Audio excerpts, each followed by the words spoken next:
What's going on, everybody? This is my story of plantar fasciitis. I've had it since about 2013. I started working in a warehouse. It was the first warehouse that I had ever worked in, and I was actually I had no foot pain going in. I was working sometimes 12 hours, 6 days a week, sometimes 7 days a week, and I was wearing running shoes. Actually, these specific ones, I don't know why I still have them. I think I use them for hiking still. But Asics is a good brand for running, I guess. But after about a couple months, I started complaining about my heels and the bottom of my feet. But it just felt like it was on fire. Like it feels like a stabbing pain, a burning sensation that just doesn't go away at all. And I'm a pretty strong guy. I consider myself pretty strong, and I have a lot of stamina to work and stuff. But this brought me basically like I was a baby. I couldn't do anything, and I just want to make this video to show people what worked for me. And this is my experience, so it definitely won't work for everybody. But if this can help one person, I'm all for it, because this is one of the worst things I've ever had to face in my life. I mean, it was one of the worst pains I've ever felt in my life. So, what I'm going to start off with is that I'm not a doctor. I'm not a foot specialist. So, any of these things, if you try them, do it at your own risk. I'm just showing my personal experience, what worked for me. And I have been trying to solve this since 2013. I have bought probably thousands of dollars worth of shoes. I was a regular returner to shoe outlets and Amazon and Zappos.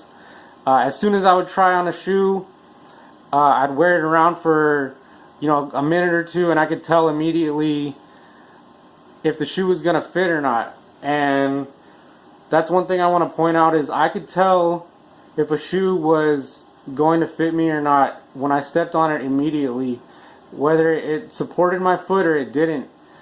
And that's one of the things I'd recommend is don't buy shoes that will break in or take some break-in period, I guess. If a shoe's going to fit, you should know right away. It does have a little bit of break-in time, but if it's not supporting your foot exactly, at least in my case, I never had a break-in period that actually worked out. The shoe that I wear now, which I'll show you, fit me instantly, and it still has to this day. So, what have I tried that didn't work? I have tried all the highest selling insoles on Amazon. Superfeet did not work. I bought the copper, I bought the green, I bought the orange. I tried the black. Everybody was like, oh, if you have plantar fasciitis, this is the best. Oh, that's what, it supports your foot so good. And everybody sold me on it. So I kept trying. No, didn't work. That it feels like a piece of wood is in my shoe. And it made things worse, to be honest. I gave it enough time to adjust, and it just didn't work.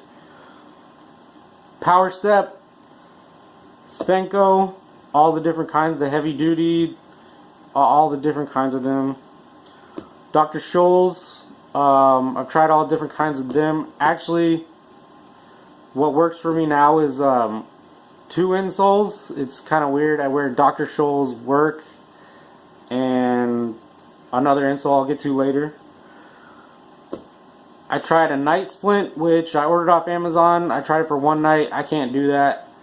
I live with my girlfriend, and she kept kicking it, and it wasn't going to work out. So I tried socks, ordered these from Amazon, got like 4,000 5-star reviews. Tried them for like a week and a half, didn't work. I've tried every type of running shoe, every type of Nike's free runs, the Lunar, whatever they're called, the ones with a lot of padding, the most expensive ones. Still a lot of pain. I've tried work boots. What have I tried? I've tried Timberland Pro, Wolverines. The most expensive Wolverines at Work Boot Warehouse. Didn't work. I have these still. They're Irish Setters. They have a flat sole, which I like because anything that's lifted up too high tends to aggravate it more. I've actually tried making my own insoles, which is pretty cool. This is silicone, and I'll put a link into the description on how I made these. It's basically silicone and glycerin. There's a guy on YouTube that I found this video from, or found the idea from. I'll put it in the description. Just follow exactly what he does. But this shapes to your foot exactly, and I would highly recommend this. For some reason, this just stopped working. I didn't wear these for like a year or something, then tried to wear them again. Didn't work out the second time around. The first time around, they worked really good.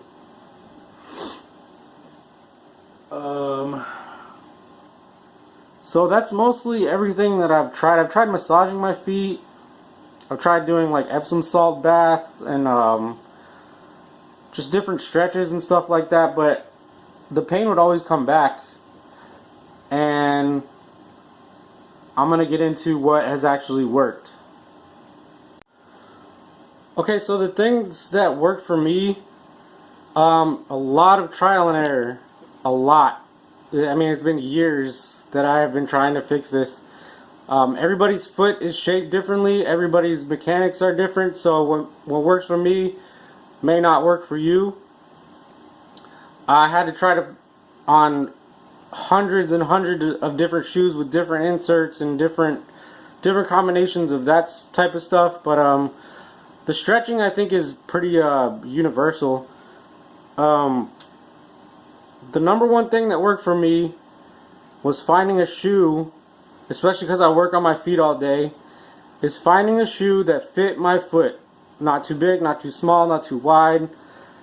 And an insert that when I step on it, I felt the full support under my entire foot from the heel to the arch was supported basically.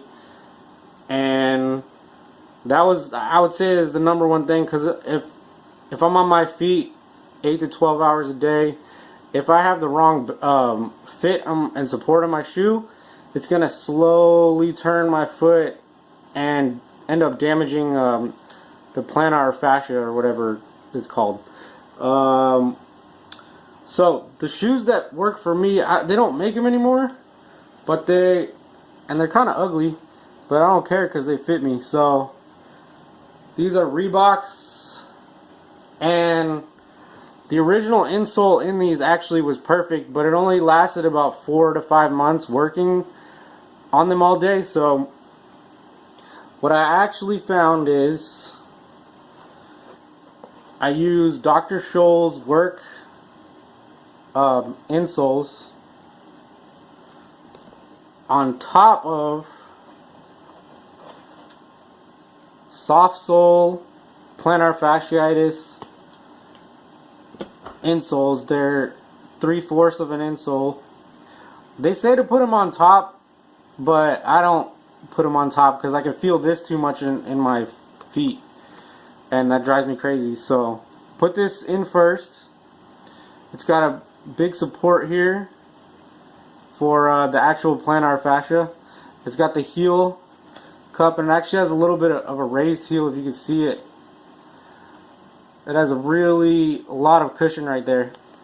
So stick these in. Stick this one in first, or whatever works for you, and then stick the Dr. Scholl's in on top of it. And my foot is a little bit higher, but I have no pain, so I'll take this any day. So that's what worked for me. I would highly recommend Reebok's the Zigs, and if you could find one that fits for you, because they all kind of fit a little differently than me. These are Zig Dynamics, and they stopped making them a few years ago, so I'm actually screwed when these go out. I'll have to find out another solution. Then walking around every day, Adidas Cloud Foam. These are very soft. The whole shoe is very, very soft. And I think they're made for running, but I just use them as like everyday shoes. They fit my feet. As soon as I tried them on, I was like, okay, these are gonna work. So you should be able to tell as soon as you try them on and walk around for a few steps. And actually, this does work for me. I just haven't got the time or the silicone to actually do it again. And I already have another pair of shoes that works, but I would highly recommend this for making your own custom inserts to fit your shoe. And I could go into detail about it, but I'll just put it in the link, and you know, credit to that guy, whoever did that or showed how to make this. You can basically make your own custom orthotics that will avoid you having to pay, I don't know, $200-300 or I don't know, some ridiculous price. But so yeah, actually ibuprofen works for me, but I don't want to keep taking that, so that's what I used to take all the time. I got work socks, big, thick, cushiony socks, or I just put on 2 socks, which my girlfriend laughs at me like I'm an old man. But yeah, thick cushion socks if you're planning on healing your plantar fasciitis. And the foot massager, and this has been one of the most helpful things that I have used in this journey of healing my feet. And I will show you that right now. Alright, so here is the unboxing of the foot massager. It has 2 different sides, one with the thick knobs and one that's kind of flatter and more gentle. It comes in this nice little box with the foot reflexology chart. And then on the back side, it has these non-slip pads, so it won't slide around on you. Okay, so right now I'm going to show you my daily routine, basically Monday through Friday. Every day before I go to work, I'll stretch as soon as I wake up, and then once I get my coffee and stuff ready, I'll sit down, and then I will use the foot massager for about 5 minutes each side, I'd say.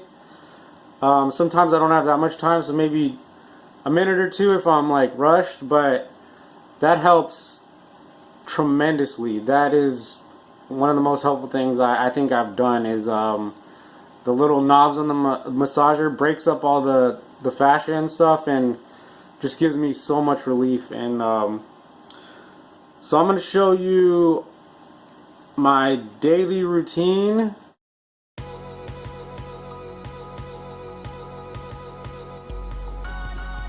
Okay, this is the first stretch that I do when I wake up.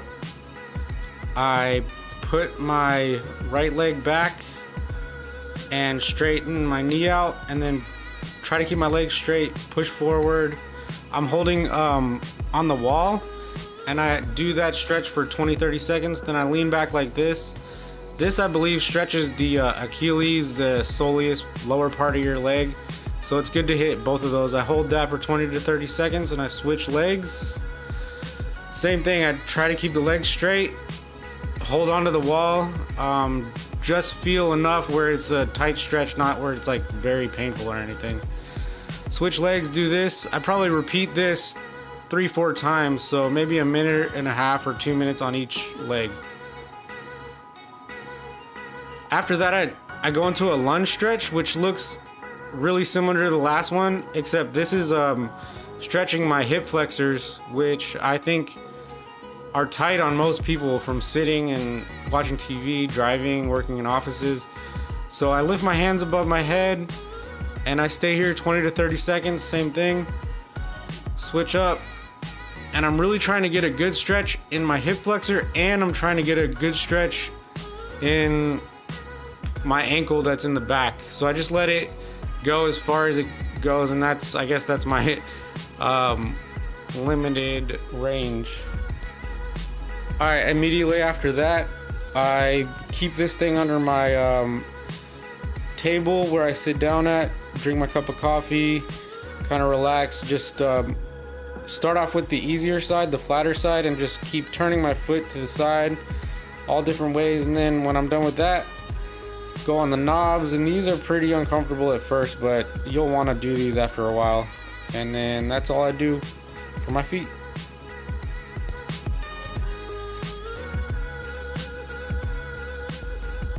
So I got some Ace bandage here and I'm about to tape on my foot. This is probably one of the most simple, easy ways to tape your foot.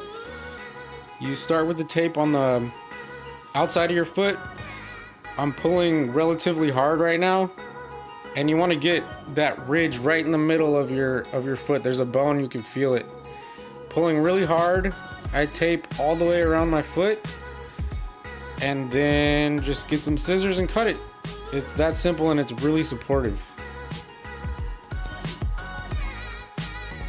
So this is what it looks like when you're actually stepping on it. So it's holding up my arch really well.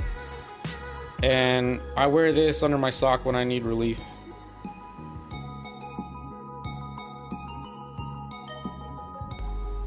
One more thing I do that I haven't done lately, but this is another option, is get a lacrosse ball. And if you're in a lot of pain, what I'm doing is sitting and just rolling it around, trying to break up all the fascia. And this is another great way to get some relief.